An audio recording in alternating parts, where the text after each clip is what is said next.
കോടതി മുൻപാകെ സത്യം മാത്രമേ ബോധിപ്പിക്കുകയുള്ളൂ. അവളെക്കാട്ടിലും കൂടുതൽ സത്യം മാത്രമേ ഞാൻ ബോധിപ്പിക്കുകയുള്ളൂ.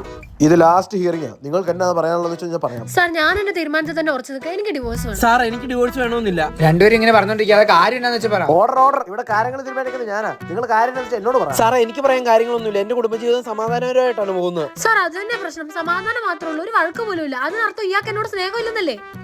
അതിനങ്ങനെ ഒരു അർത്ഥമുണ്ടോ? ഉണ്ട് സാർ. സാറിന് വേറൊരു കാര്യം അറിയാമോ? ഇയാൾ കുടുംബജീവിതത്തിൽ ഒട്ടും ടോക്സിക് അല്ല. ടോക്സിക് ആവാത്തതാണല്ലോ ഒരു കുടുംബജീവിതത്തിന്റെ അടിത്തറ. അത് കറക്റ്റാ സാർ. ടോക്സിക് അല്ല എന്ന് പറഞ്ഞു കഴിഞ്ഞാൽ ഇയാൾക്ക് എന്നോട് സ്നേഹം ഇല്ലാന്ന് തന്നെയാ. പിന്നെ ഓവർക്ക് ഇറങ്ങി അതില്ലാതെ ഒരു കുടുംബജീവിതം മുന്നോട്ട് കൊണ്ടുപോകാൻ പറ്റത്തില്ല. സാർ, ഞാൻ ടോക്സിക് അല്ല സാർ. ഞാൻ എന്താ ചെയ്യുന്നത്? ഇൻസ്റ്റാഗ്രാമിലെ റൈഡർ കണ്ണാപ്പി എന്നുള്ള ബയോ കണ്ടിട്ടാ ഞാൻ ഇങ്ങനെ കല്യാണം കഴിച്ചത് വരെ. എന്റെ പൊന്നു സാറേ, കല്യാണം കഴിഞ്ഞിട്ട് ഇങ്ങനെയാണെങ്കിൽ എന്നെ ഒരു റൈഡ് പോലും കൊണ്ടായിട്ടില്ല. കൊണ്ടാടുന്ന KTM വിട്ടിട്ടാണ് ഇങ്ങനെ ഒരു സ്പ്ലെൻഡർ കൊടുത്തു. സാറേ, അപ്പൊ അതാണല്ലേ പ്രശ്നം. സാറേ, എങ്ങനെയും ഓർഡർ. അപ്പൊ കോടതി പ്രതിപ്രകാരം നിങ്ങൾ പിരിയുന്നതാണ് നല്ലത്. സാർ, എടാ അതിന് പ്രാന്താടാ. നീ ഇനി അതിന്റെ കൂടെ ജീവിച്ചു കഴിഞ്ഞാൽ നിനക്ക് ബൈബിലെന്ന് പറഞ്ഞാൽ അവിടെ നിന്നെ തല്ലിക്കൊല്ലും. നീ പോയി രക്ഷപ്പെടാൻ നോക്ക്.